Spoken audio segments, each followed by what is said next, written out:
भगवते वासुदेवाय नमः। आजिर आलोच्य विषय गरुड़ पुराण जमजातना बा पापकर्मर फल अपिंडदान। यह विषय मु आज विस्तारित भाव में आलोचना करी। वैकुंठपुर रे नारायण देव सिंहासन उपर बसी थांती। स्वयं प्रभु नारायण सिंहासन उपर बसिथिबा समय रे गरुड़ आसी प्रवेश कले एवं दुई हाथ जोड़ी साष्टांग प्रणिपात करी गरुड़ कहिले, हे कमलापति, आपण मते पाप कौन और पापी मानक विषय कहिथिले ताहा मु हृदयर सह ग्रहण करिछि। एबे मते दया करी कहंतु, एही पापी मानक पई जमपुर रे की दंड विधान अछि। आपणक श्रीमुखरु ए सबु सुनिले मु निस्तारी जीवी। गरुडंकर एपरि वचन सुनी भगवान स्वयं विष्णु मधुर वचन रे धीरे धीरे कहउछंती, जो माने पाप कार्य करी जमपुर को आसंती सेई पापी मानंकु जमदूत माने कंटकमय पथरे घरित बा घसारी आनी तातिला तेल कुंडरे पकाई दियंती। जमदूत माने बहुत माड़ मध्य मारी पारती एवं मारंती मध्य। पापी मानंकु जमपुर रे जदि भक भी बा शस भी लागे तेबे सेमानंकु अन्न की जल दिया जाए नाही। एही समय रे विष कीट कर पाखरे पापी मानंकु छाड़ी दिया जाए। जो विषाक्त जीवमुख मध्य भी मध्य छाड़ी दिया जाए। जो माने गुणवंत और दयालु पुरुष से माने एही पाप पथ को दर्शन करती नाही। एहार गोटे सुंदर श्लोकटी अछि, गुणांबंतं दयालु पुरुष जेउ माने एही पापं पथन देखंती सपने। ता माने पापात्मा माने जीवन शेष पर्यंत नरक कुंडरे पड़ी थांती, पर जन्म रे नाना दुख भोग करती। एही माने स्थूल शरीर होई जन्म नियंती और बहुत रोगरे पड़ती। रोगरे पड़ी बहुत जंत्रणा पाई थांती। विभिन्न प्रकार व्याधि जलारे मली मली बोली चित्कार करती। गोटिए पाहुंड जीवाको एमानंकर शक्ति न थाए, तथापि एही पापी माने धन पुओ स्त्री भाईंकर मायारे पड़ी निरंतर पाप काम करी चालू थाए। एमाने केबे दिने निज दोष कथा भाबंती नाही। मने मने निज सुखर पहाड़ उपरे ठिया होई अयस करुथिबा भाबंती। एहीपरि बहु कष्टरे जीवन बिताई ठीक समय रे निज मरण निजे डाकंती। सूक्ष्म देह स्थूल देह छाड़ी आमाने नरकपुर रे प्रवेश हुअंती। जेतेबेले पापी माने नरकपुर रे प्रवेश करंती, ठीक एही समय रे जमदूत माने चम दौड़ी बा चर्म फास पापी मानंकु बांधी पकांती। तांकर कर्म अनुजाई दंड विधान एही जमपुर रे हुए। जमदूत माने प्रथमे चम दौड़ी रे बांधी निरंतर बाड़ेई चालंती। तापरे तातिला लुहा खंड उपरे पापी मानंकु सुआई दियंती। धारुआ करतरे सेमानंकर शरीर को काटी काटी खंड खंड करी दियंती। पापी माने मली मली बोली चित्कार करुथांती, किंतु जमदूत माने तांको चित्कार को सुनंती नाही एवं ताहाकु तुहा बाड़ेई चालंती। तुहाकु तुहा बाड़ेई चालंती। जमपुर रे पापी मानंकर विकल कहिले सरिब नाही।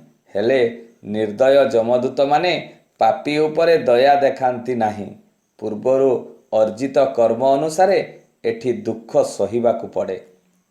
पूर्वजित कर्म अनुसारे दुख मान निरंतर भोगिबाकु पड़े सेही स्थान रे। पापी मानक पाई जमपुर रे दया माया किछि न थाए। जेमिति कर्म करिथिबो सेमिति अनुजाई दंड एठारे भोगिबाकु हुए। पापी माने विकल होई जमदूत मानंकु कहंती, हे भाई माने आमे अज्ञान रे ए सबु कर्म करिथिलु, आमको छाड़ी दियो। आमे आउ एपरि कर्म करिबु नाही। तुम निकटरे आमे शरण जाउछु। आमको अन्न जल दियो। आमको आउ मार नाही आमको। एहीपरि बहुत विनय है पापी माने जमदूतंकु कुहंती। मात्र जमदूत माने ପାପୀମାନଙ୍କ କଥା ଟିକେ ବି ଶୁଣନ୍ତିନି। ଦୂତମାନେ କାଳଦଣ୍ଡ ଧରି ପାପୀମାନଙ୍କୁ ଯମରାଜାଙ୍କ ନିକଟକୁ ନେଇଯାଆନ୍ତି। ଯମରାଜା ପାପୀମାନଙ୍କୁ ଦେଖି ବହୁତ ଝିଙ୍ଗାସ ବା ତାଙ୍କୁ ଗାଳି ଦିଅନ୍ତି ଓ କୁହନ୍ତି, କାହିଁକି ଏପରି ପାପକର୍ମ କରିଥିଲୁ? ଯାହା ଅର୍ଜିଛୁ ତାହା ହିଁ ଏଠାରେ ଭୋଗ କରିବୁ। ଏଠି କାନ୍ଦିଲେ କ'ଣ ମୁକ୍ତି ପାଇପାରିବୁ? ତୋ ପାଇଁ ଏ ସ୍ଥାନ ବହୁତ ପ୍ରକାର ନର୍କ ଅଛି, ତୁ ଏହାକୁ ଆନନ୍ଦରେ ଭୋଗ କରିବୁ। ପାପୀମାନଙ୍କୁ ଯମରାଜା ଯମପୁରେ ଏହିପରି କୁହନ୍ତି ଯେ, ରେ ମୂଢ଼, ଏଠାରେ କଣ୍ଟାଯୁକ୍ତ ଶିମିଳି ବୃକ୍ଷ ଏଠାରେ ଅଛି। ତୋହର କର୍ମ ଫଳରେ ଏହି ବୃକ୍ଷରେ ଝୁଲିବୁ। ପ୍ରଚଣ୍ଡ ଅଗ୍ନିକୁଣ୍ଡ ମୋ ପୁରରେ ସର୍ବଦା ଜଳୁଛି। ମୋହର ଦୂତମାନେ ତତେ ନେଇ ସେହି କୁଣ୍ଡରେ ପକାଇବେ। ଯମରାଜ ପାପୀମାନଙ୍କୁ ନର୍କ ବିଷୟରେ ବୁଝାଇ କୁହନ୍ତି, ମୋ ପୁରରେ 84 ନର୍କକୁଣ୍ଡ ଅଛି। ସେମାନଙ୍କ ମଧ୍ୟରୁ କୁମ୍ଭୀରପାକ, ରୌରବ ନର୍କ ଦୁଇଟି ମୁଖ୍ୟ ନର୍କ। ଏହି ନର୍କକୁଣ୍ଡରେ ବହୁ କୀଟ ଥାଆନ୍ତି। ଜୋକମାନେ ମଧ୍ୟ ଏହି କୁଣ୍ଡରେ ଥାଆନ୍ତି। ପାପୀମାନଙ୍କର ରକ୍ତ ଓ ମାଂସକୁ କୁଣ୍ଡରେ ଥିବା କୀଟ ଓ ଜୋକମାନେ ଖାଇଥାନ୍ତି। ଯମରାଜା ଏହିପରି କଥା ଗର୍ଜନ କରି ପାପୀମାନଙ୍କୁ କୁହନ୍ତି। ପାପୀମାନେ ବିକଳରେ କାନ୍ଦୁଥାନ୍ତି ଓ ଯମଙ୍କ କଥା ଶୁଣୁଥାନ୍ତି। ପାପୀମାନେ ଏଠାକୁ ଆସି ନିଜ ପୂର୍ବର କରିଥିବା କର୍ମକୁ ମନେ ପକାନ୍ତି, ନିଜକୁ ନିଜେ ନିନ୍ଦା କରନ୍ତି।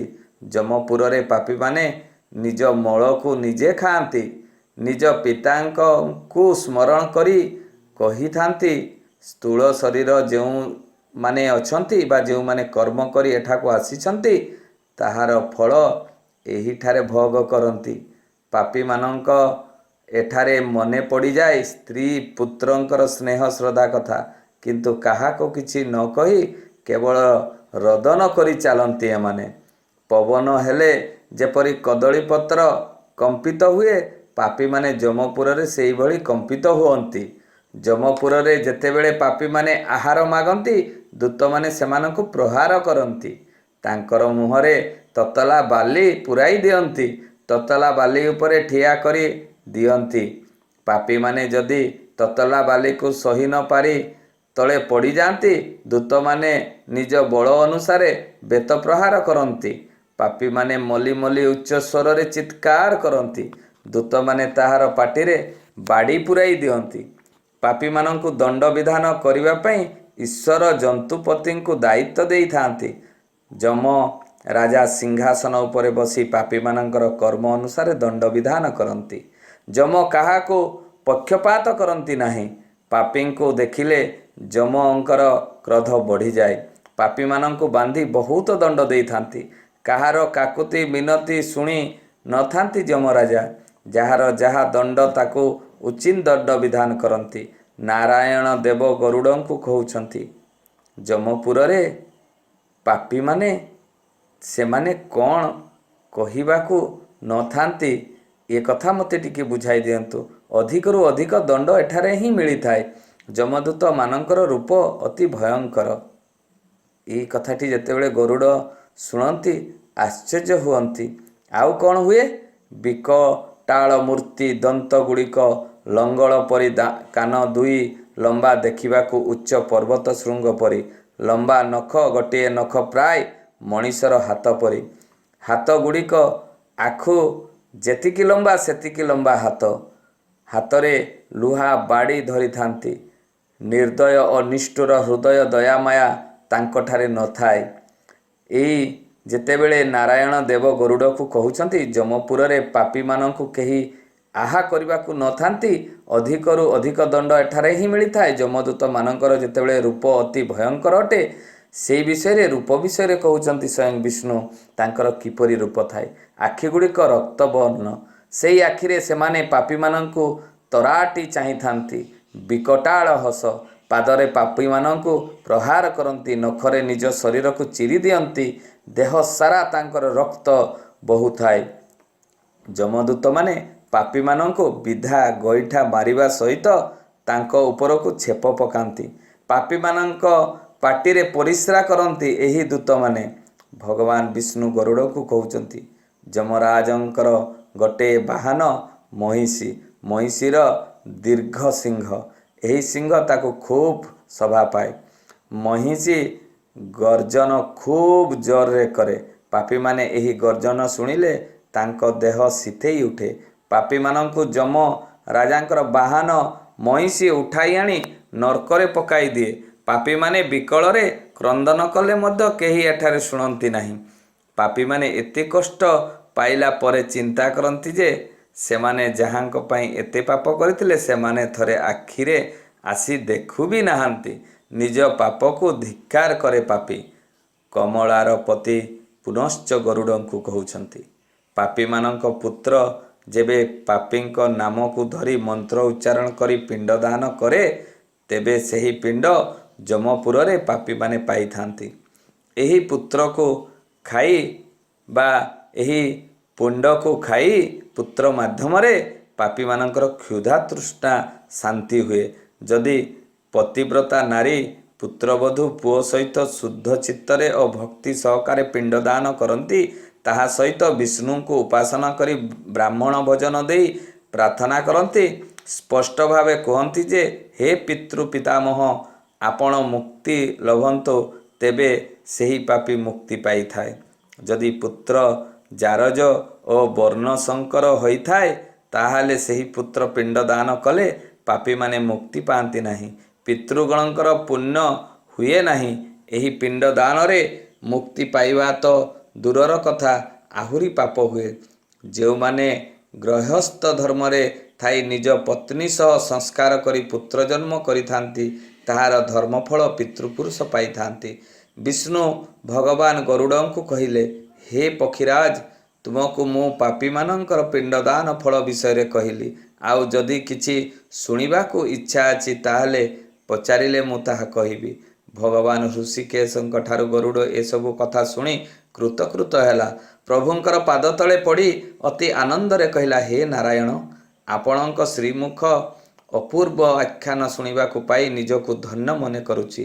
ହେ ଦେବ, ନିସ୍ତରିଲି ଦେବ ନାରାୟଣ। ଗରୁଡ଼ ପୁରାଣ ଅପୂର୍ବ ଚରିତ୍ର ଦ୍ୱିତୀୟ ଏହିଠାରେ ସମାପ୍ତ ହେଲା। ଇତି ଗରୁଡ଼ ପୁରାଣେ ନବମିଶାୟ ପାଖ୍ୟାନେ ବିଷ୍ଣୁ ଗରୁଡ଼ ସମ୍ବାଦେ ଯମଦଣ୍ଡ ପିଣ୍ଡଦାନଂ ନିରୂପଣଂ ନାମ ଦ୍ୱିତୀୟ ଅଧ୍ୟାୟ। ଏହାପରେ ମୁଁ ଆହୁରି କିଛି ଆଲୋଚନା କରିବି ଏହି ଯମଦଣ୍ଡ ଉପରେ। ତେଣୁ ଏହି ଅଧ୍ୟାୟଟି ଏଇଠି ମୁଁ ସମ୍ପୂର୍ଣ୍ଣ କରୁଛି। ପୁନର୍ବାର ଆହୁରି ଯମଦଣ୍ଡର ବିଭିନ୍ନ ପ୍ରକାର ଗରୁଡ଼ ପୁରାଣର ଆଖ୍ୟାନ ମୁଁ ଆପଣଙ୍କ ପାଖରେ ତଳି ଧରିବି। ଯଦି ଏହି ଆଲୋଚନାଟି ଭଲ ଲାଗିଥାଏ ତାହେଲେ ମୋତେ କମେଣ୍ଟ ବକ୍ସରେ କମେଣ୍ଟ କରିବେ। ମୁଁ ଆହୁରି ନୂଆ ନୂଆ କଥା ନେଇ ଆପଣମାନଙ୍କ ପାଖକୁ ଆସିବି। ଓଁ ଭଗବତେ ବାସୁଦେବାୟ ନମଃ।